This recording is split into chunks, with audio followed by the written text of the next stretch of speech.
구리선 하나가 데이터를 보낼 수 있는 거리가 있습니다.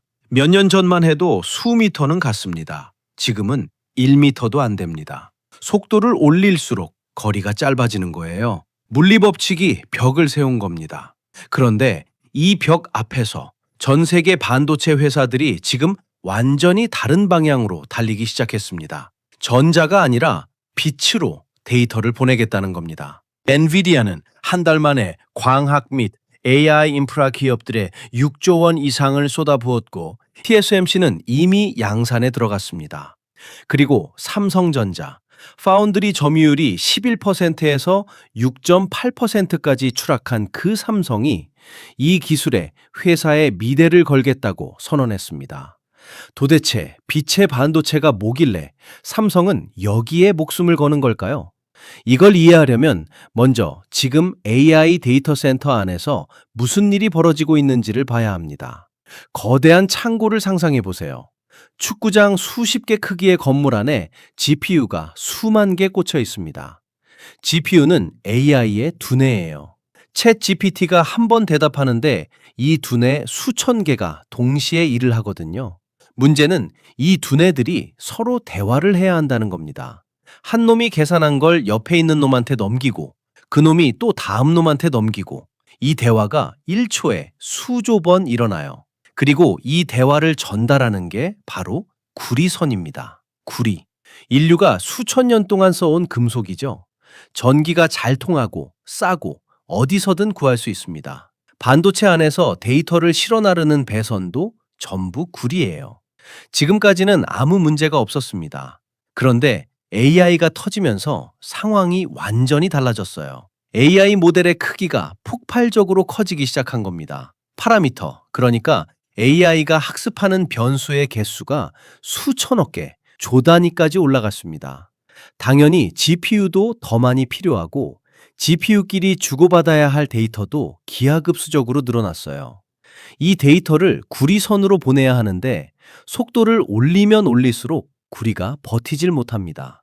지금 최첨단 구리 배선의 속도가 레인당 224GBps입니다. 1초에 영화 28편을 보낼 수 있는 속도예요. 그런데 이 속도에서 구리선이 데이터를 전달할 수 있는 거리가 1미터도 안 됩니다. 바로 옆 서버까지도 못 간다는 뜻이에요. 그리고 이 구리 배선이 AI 데이터 센터 전체 전력의 30%를 잡아먹습니다. GPU 20만 개짜리 클러스터 기준으로 구리 배선이 먹는 전력이 435메가와트. 인구 40만 명짜리 도시 하나에 전기를 공급할 수 있는 양이에요. AI를 굴리는 전기의 거의 3분의 1이 계산이 아니라 데이터를 옮기는 데 쓰이고 있는 겁니다. 한마디로 구리라는 재료가 물리적 한계에 부딪힌 거예요. 업계에서는 이걸 구리벽이라고 부릅니다. 아무리 좋은 GPU를 만들어도 GPU들을 연결하는 배선이 병목이면 소용이 없거든요. 비유하자면 이런 겁니다.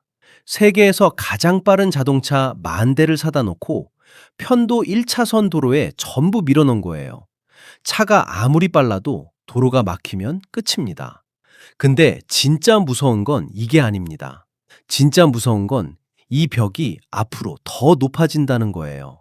AI 모델은 계속 커지고 있고 GPU 클러스터는 계속 확장되고 있습니다.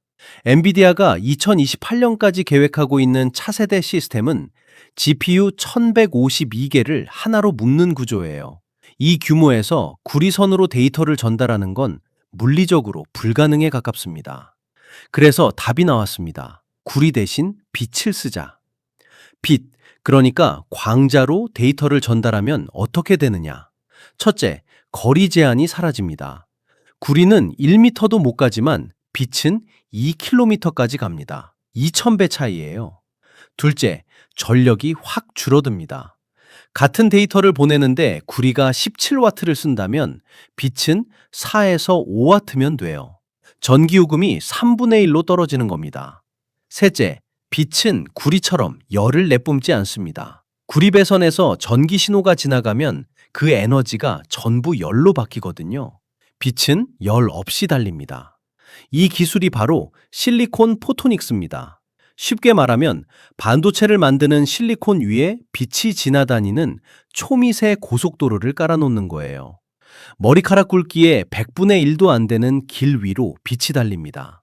그리고 이걸 GPU나 스위치 칩과 한 패키지 안에 합쳐버리는 기술을 CPO라고 부릅니다. 광학 부품을 칩표 바로 옆에 붙여버리는 거예요.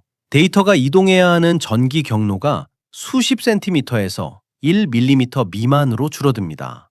엔비디아의 젠슨 황이 이렇게 말했습니다. 데이터 센터가 곧 컴퓨터이고 네트워크가 그 경계를 결정한다. CPO는 선택이 아니라 미래 AI 데이터 센터의 구조적 필수 요건이라고 엔비디아가 직접 못 박았어요. 그런데 여기서 판이 아주 기묘하게 꼬이기 시작합니다. 이 빛의 반도체를 둘러싸고 지금 세계 반도체 산업의 지형 자체가 흔들리고 있거든요. 그 한가운데 절체절명의 삼성전자가 서 있습니다. 삼성이 지금 얼마나 절박한 상황인지 숫자부터 보겠습니다. 파운드리라는 게 있습니다. 반도체를 직접 설계하지 않고 남이 설계한 칩을 대신 만들어주는 공장이에요. 식당으로 치면 레시피는 손님이 가져오고 주방과 요리사를 빌려주는 겁니다. 이 파운드리 세계 시장에서 TSMC가 점유율 71%로 압도적 1위입니다. 삼성은 6.8%, 불과 2년 전만 해도 11%였어요. 18개월 만에 거의 반토막이 난 겁니다. 매출로 환산하면 격차가 더 선명합니다. 2025년 2분기 기준 TSMC 302억 달러, 삼성 31억 6천만 달러, 약 10배 차이예요. 여러분, 월급이 300만 원인데 같은 일하는 옆자리 동료가 3천만 원 받는 거라고 생각하시면 됩니다. 왜 이렇게 벌어졌느냐? 2017년으로 거슬러 올라가야 합니다. 그 해가 삼성과 TSMC가 기술적으로 마지막 어깨를 나란히 한 시점이에요. 10나노 공정. 그 뒤로 TSMC가 달리기 시작했습니다. 7나노, 5나노, 4나노, 3나노. 매 세대마다 격차가 벌어졌어요. 삼성도 쫓아가려 했습니다. 그런데 칩을 만들면 제대로 작동하는 비율, 이걸 수율이라고 하는데 이게 발목을 잡았어요. 3나노 초기에 칩 10개를 만들면 7개를 버려야 했다는 이야기가 업계에 돌았습니다. 칩을 주문한 고객 입장에서 생각해 보세요. 내 칩을 맡겼는데 10개 중 3개만 쓸 수 있다? 당연히 떠납니다. 엔비디아, 애플, AMD, 퀄컴, 세계에서 가장 많은 칩을 만드는 기업들이 전부 TSMC 고객이에요. 삼성한테 남은 물량이 점점 줄고 있습니다. 메모리에서도 상황이 녹록지 않아요. AI 시대의 핵심 부품인 HBM, 이건 GPU 바로 옆에 붙어서 데이터를 초고속으로 꺼내주는 특수 메모리인데 이 시장에서 SK 하이닉스가 점유율 50%대로 압도적 1위입니다. 삼성은 한때 17%까지 떨어졌다가 2025년 하반기에는 35%까지 회복했습니다. 삼성이 엔비디아한테 우리 HBM 써줘 라고 인증받은 게 2025년 9월이에요. SK 하이닉스보다 한참 늦었습니다. 반도체의 양대축인 파운드리와 메모리, 두 곳 다 밀리고 있는 겁니다. 자, 이 상황에서 실리콘 포토닉스 전쟁이 터졌습니다. 그리고 이 전쟁의 선두에 누가 서 있느냐? 당연히 TSMC입니다. TSMC는 이미 2024년에 실리콘 포토닉스 전용 제조 플랫폼을 공개했어요. 검증이 끝났습니다. 2025년에 인증과 샘플 공급을 마쳤고 2026년 올해 본격 양산에 들어갑니다. 데이터 전송 대역폭이 6.4 테라bps, 1초에 영화 800편을 보내는 속도예요. 이미 굴러가고 있는 겁니다. 그리고 TSMC 주변에 모여든 진영을 보면 입이 벌어져요. 엔비디아가 TSMC와 공동 특허만 100건 가까이 냈습니다. 실리콘 포토닉스를 이끄는 미국 스타트업들이 전부 TSMC 공장에서 칩을 만들고 있어요. 110개가 넘는 기업이 참여하는 실리콘 포토닉스 산업연합의 공동의장이 TSMC 부사장입니다. 기술만 앞선 게 아니라 이 기술을 중심으로 한 생태계 자체를 쥐고 있는 거죠. 업계에서는 삼성과 TSMC의 실리콘 포토닉스 격차를 약 3년으로 봅니다. TSMC가 올해 양산하는 걸 삼성은 2028년에나 시작한다는 거예요. 미국 내 실리콘 포토닉스 관련 특허 출원만 봐도 2024년 기준 TSMC가 50건, 삼성은 숫자조차 공개하지 못하고 있습니다. 전담 인력도 TSMC가 200명 이상인데 한국의 한 업계 분석가는 이렇게 말했어요. 한국에서 실리콘 포토닉스 전문가가 1년에 100명만 배출돼도 많은 수준이다. 여기까지만 보면 게임이 끝난 것 같습니다.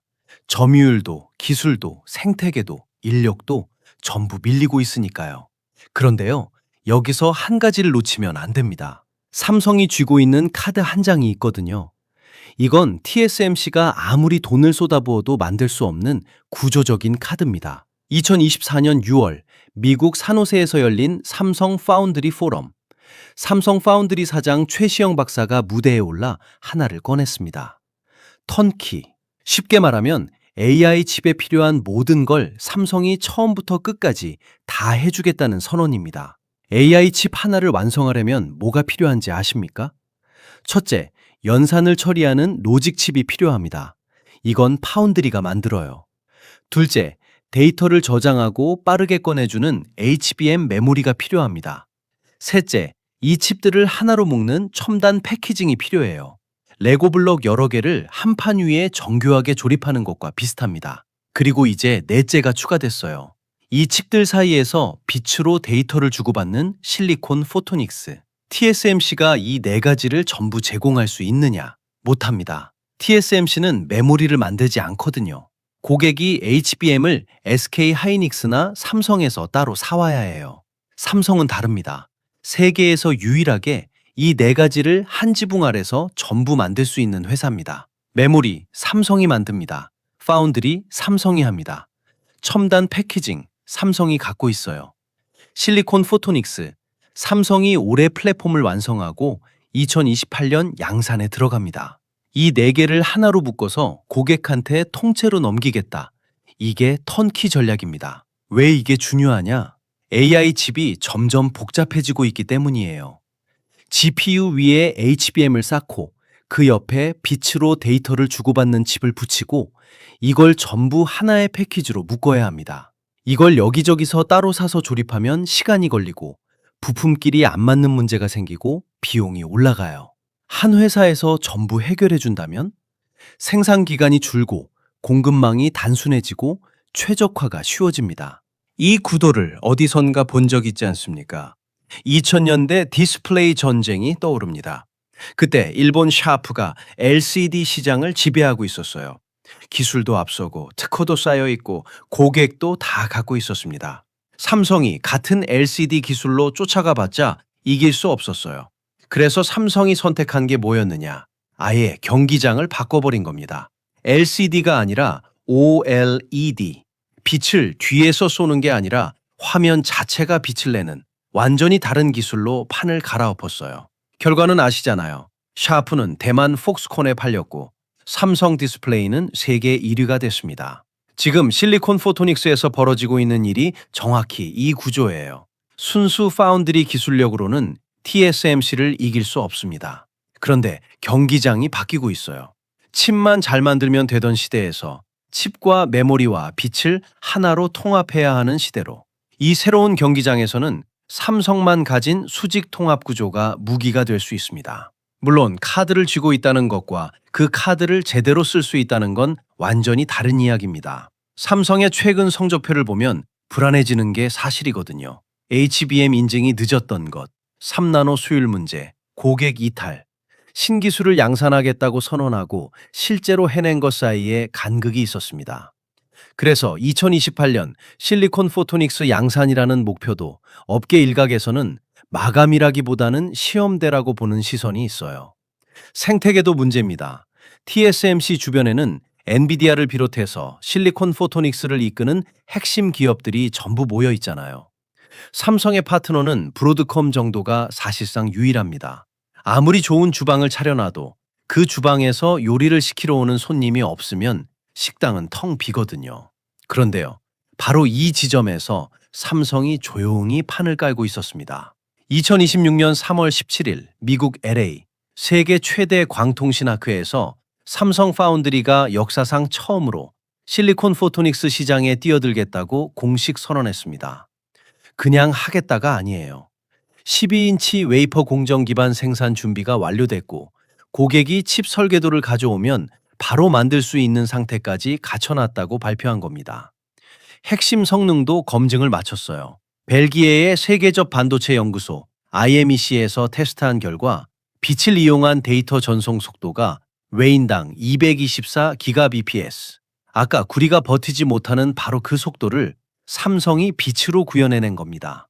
이걸 4개 묶으면 1초에 영화 100편, 8개 묶으면 200편을 보낼 수 있는 속도가 됩니다. 삼성이 이걸 어디서 준비했느냐? 싱가포르입니다. 삼성은 싱가포르에 실리콘 포토닉스 전용 연구센터를 만들었어요. 그리고 이 센터에 수장으로 앉힌 사람이 누구냐면 전 TSMC 엔지니어입니다. TSMC에서 바로 이 기술을 만들던 사람을 데려온 거예요. 실리콘 포토닉스 총괄 책임자는 상무에서 부사장으로 특진했고 인텔 출신 핵심 인력까지 영입했습니다. 이 인력 전쟁이 얼마나 치열한지 보여주는 사건이 하나 있어요. TSMC에서 21년을 근무한 수석 부사장이 경쟁사로 옮겼는데 TSMC가 소송을 걸었습니다. 그것도 일반 소송이 아니에요. 대만 검찰이 국가안보수사까지 착수한 겁니다. 엔지니어 한 명 이직에 국가가 나선 거예요. 그만큼 이 기술을 가진 사람이 귀하다는 뜻입니다. 삼성의 로드맵은 이렇습니다. 올해 플랫폼 완성, 2027년 데이터가 모이고 흩어지는 스위치 칩에 빛을 입힌다. 2027년 빛을 이용한 광학 엔진 출시, 2029년 스위치 칩과 광학 칩을 하나로 합친 CPO 턴키 양산 개시. 한 해에 한 계단씩 착실하게 올라가는 구조입니다. 그리고 삼성에겐 이미 한번 뒤집어 본 기억이 있어요. HBM입니다.